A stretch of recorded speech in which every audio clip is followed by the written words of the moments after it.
of Crystal Sews and stuff here on YouTube as well as on Instagram. Welcome back to the channel and Happy New Year to everyone. I hope you guys are all enjoying the first week of 2020. So I'm glad to be back and I'm looking forward to another great year of sewing here in 2020. So today I wanted to share with you my 2019 in sewing kind of recap. So I got this idea to do this type of recap from this issue of the Sew News magazine. It's the December issue. Actually, it's the December issue. And in the back they have a cute little a roundup for you to write down everything, just to recap everything that you sewed in 2019 and to get you to think about your sewing. So I said, that would make a cute video. So I'm gonna go through the questions here in the little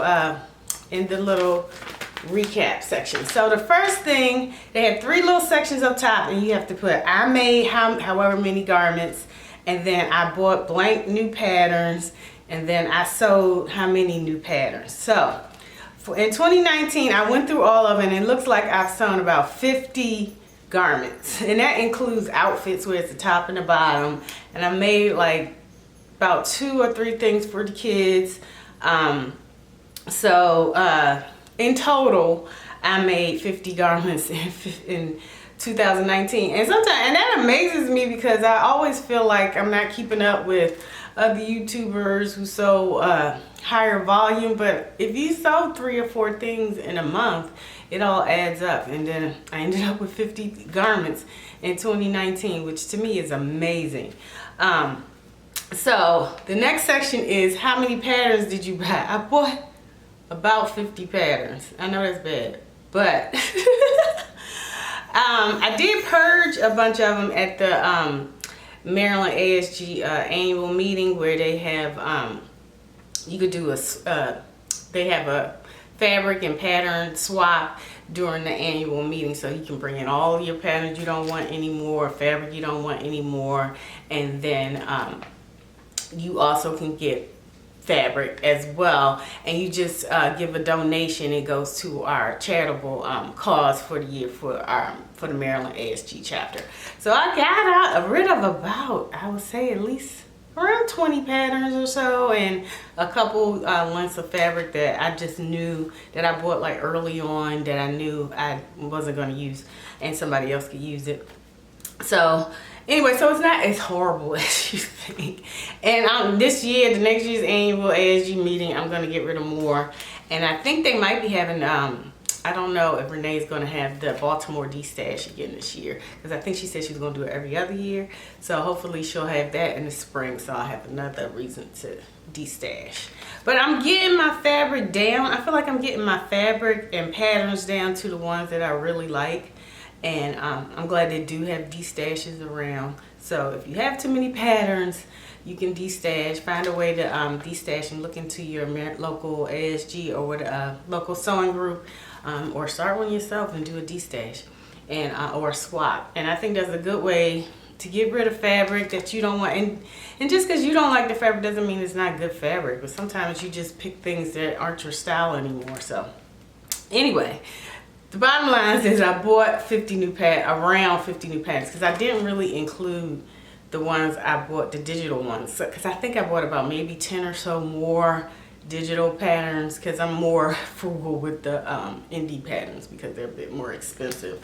But overall I bought around 50 new patterns, but I also got rid of a bunch, so I'm kind of still where I was at the beginning of the year, maybe, of last year.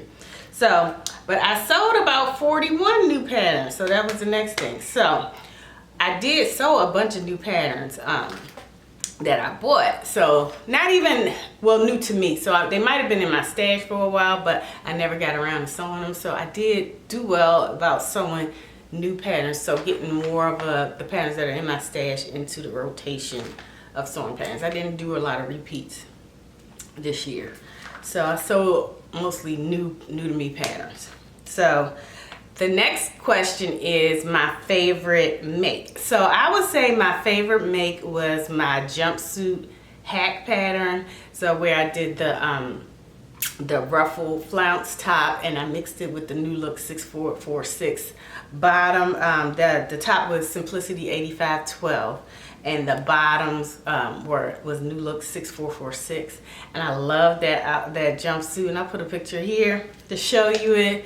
It's just, I just really enjoy how I had that image in my mind that top would look cute as a jumpsuit, and it all worked out. So I'm just really glad that I made that. So that was my favorite make. The next question is my biggest achievement. I would say that would be my plaid coat, the red and green and blue plaid coat that I made with the raincoat fabric from Minerva.com. That was a beast, trying to get everything to match up together with the hood and everything, and I interlined it and lined it, and so those were all new skills that I learned. I had to redraft the lining pattern, so I'm very I would say that was my biggest achievement of 2019. The next question is my biggest fail. So I would say my biggest fail is this Cynthia Rowley 8381 top. I think you guys saw this video, and I'll leave a card. But that video, oof, that top was terrible. This is it right here. I think this was just a matter of pattern to fabric pairing. I don't think anything was really wrong with the actual pattern. The actual pattern. It's just, I think I should have picked a more flowy fabric, because this is a polyester satin, and I did unpick part of the bottom. So I just have to figure out a way to save it in some kind of way, or really I just might use it for pockets or something. I don't know if I want to revisit this to make it better. I'm on the fence if I want to improve it or just leave it and cut it up and I can use it for pocket linings or something cool like that. So that is the next question on the chart. So the next thing is my best fitting garment. I would say that would be my jumpsuit again, because I really I took my time with that one, and I did have a little bit of fitting issues in the top, but I was able to make it work, and it really fits me nicely at the top. So I would say that is my best fitting garment. And plus I don't make a lot of super fitted things because my weight fluctuates a little bit. Not a lot, but enough that I don't make a lot of super fitted garments. I think that would be the most fitted garment that I made as far as the structure of the garment that I made in 2019. Okay, so the next thing is my most sew frosting make. So I didn't make anything super fancy this year. I would have to go with my outfit that I made for the holiday party with the Mocha Moms. And I did an off-shoulder top and a faux leather skirt to go with it. So I would say that would be my most sew frosting make, but it's still not like gowny or ball gowny because I really don't have anything super ball gowny to go to. Although I am going to the DC Frock Tales in February, so I'm so happy about that. I got a ticket off the wait list because I found out late about it. And anyway, I'm going, and that is in February, and so I'm going to that. So I'm going to make something for that, but I still think I'll probably make something more cocktail-y than like ball gowny because I want to be able to wear it more often because I really don't have anywhere to wear anything super ball gowny. So I'm going to make it more cocktail-y. But still thinking, I got to figure that out soon because it's coming up. But anyway, that was the most sew frosting thing would be my holiday party outfit. And then the next thing, the garment that feels most like me. So the garment that felt most like me, I would say, was this just a simple coral knit dress that I made using Simplicity 8375, and I just love it because it's casual, and that's what I wear in the summer when I'm running around with the kids.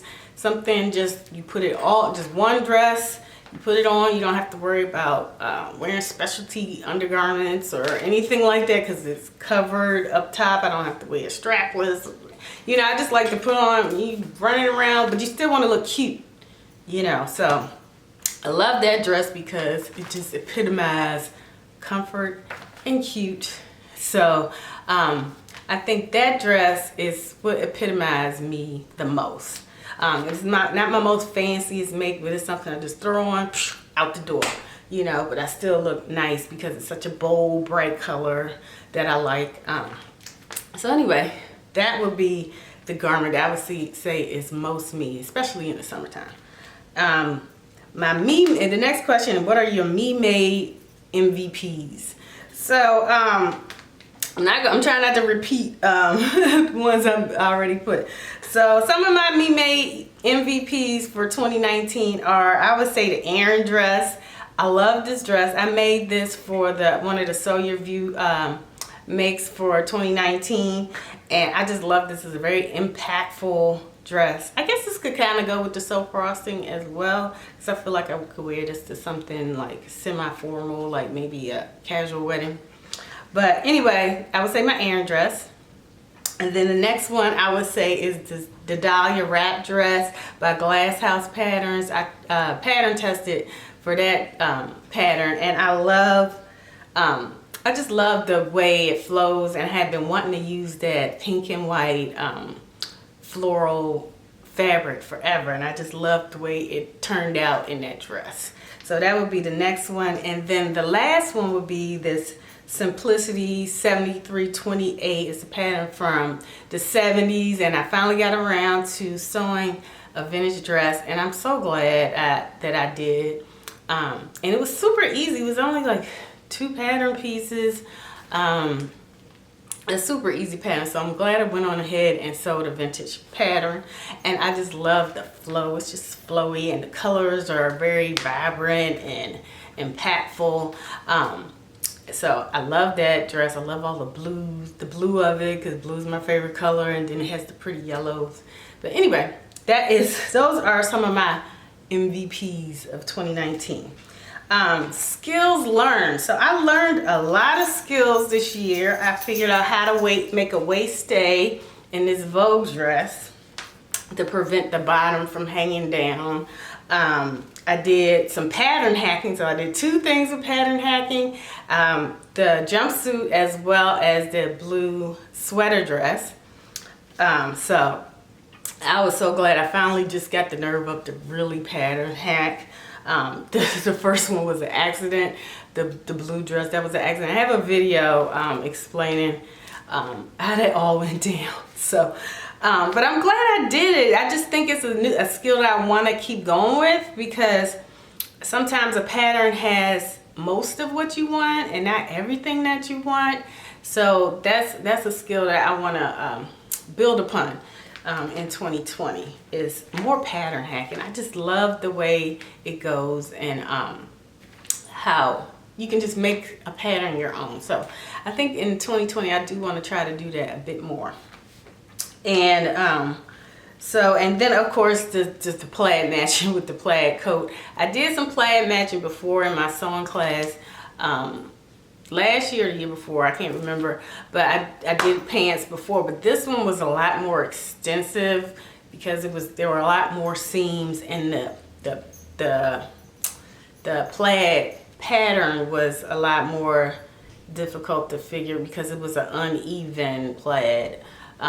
It was a even unbalanced plaid, so I had to learn how to work with that plaid, and I have a video on everything I learned trying to make that coat, and I'll leave it in the description box below. And then, so those are the main, I would say, and I did learn to work with lace, because a little bit when I took the class with Susan Calgie, with the Maryland ASG. So I did learn a little bit about that and some other little techniques that she showed us last year during that class, as well as just basic knowledge in my sewing class.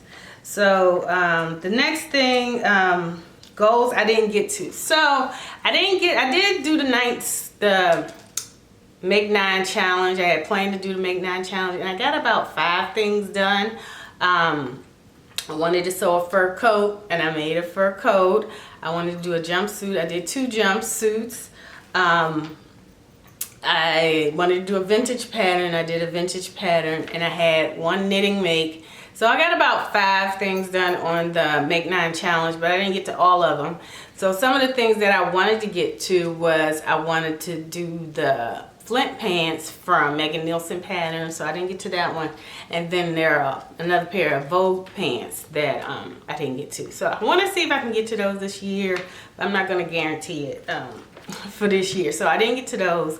And I also wanted to sew another bomber jacket, or it was a bomber jacket or a jean jacket. And so that's something I do want to get to hopefully this year, either a bomber jacket or a jean jacket, and then maybe I do want to do some pants, full-on zippered up pants at some point this year. I'm not saying right away.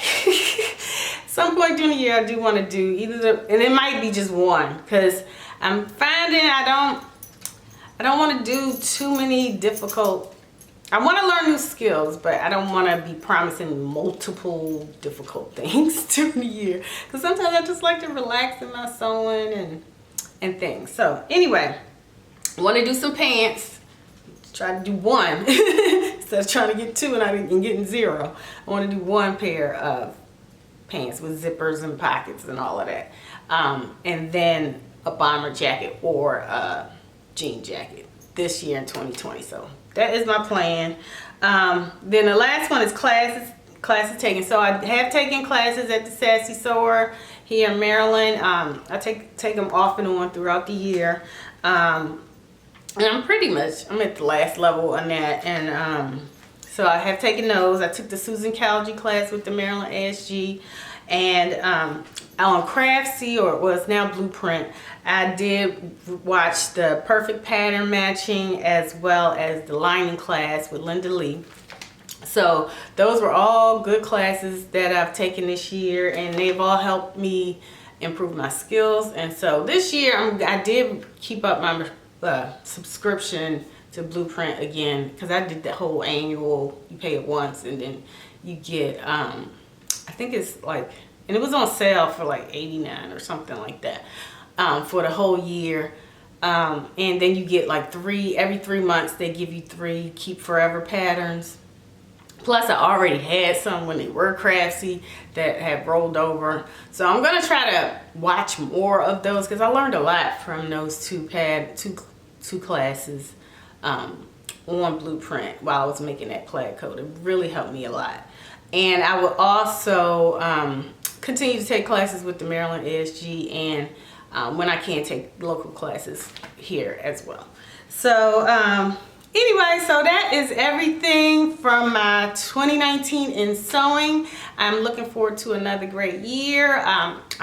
This year I'm not going to do the Make 9 list, because I get caught up. I do enjoy doing sewing challenges, and the sewing challenges don't always relate to what my Make 9 list is.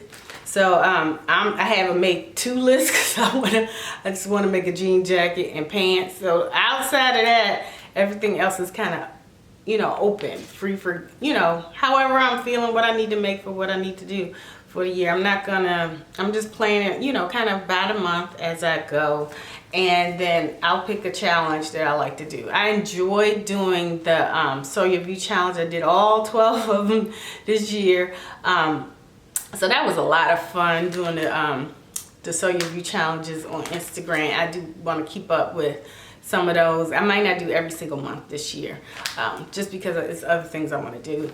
But I'll see if it's something I want to do. I'm just gonna do it, you know. And right now I'm gonna be working on the Sew Suit Up challenge with T of Crumpets Tea and Sewing and Andrea Sew Naturally on Instagram. They're doing a challenge called the Sew Suit Up challenge, and where you have to sew a suit by the 31st of January. So that is my next challenge that I'm going to be taking part in. And then I have a couple Minerva fabrics. I have 2 Minerva fabrics that I'm going to be sewing up soon.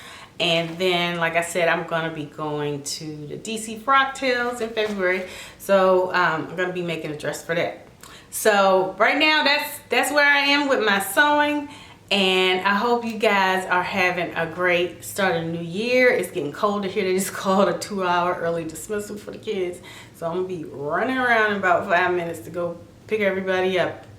So anyway, I hope you guys are staying warm and enjoying your new year.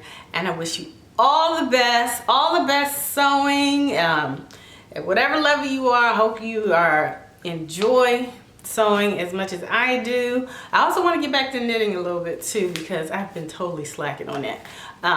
Just because I've had a lot of new changes this year. I forgot to say that. So I was asked to be a Minerva blogger. So I accepted that. I was just so shocked that they even asked me. So that was one thing. I did some pattern testing this year. And so anyway, my knitting has gone a little bit to the wayside. So I'm hopeful that I'll be able to figure out how to fit it in, because I do find it really relaxing, but I just have to. Why you fussing? Why you fussing, Ruby? Okay. So that is my 2019 in sewing. This is Miss Ruby. I don't know what she's barking at. But anyway, that is my 2019 in sewing. And I hope you guys are having a wonderful new year. And I wish you all the best. Take care. See you next time. Bye.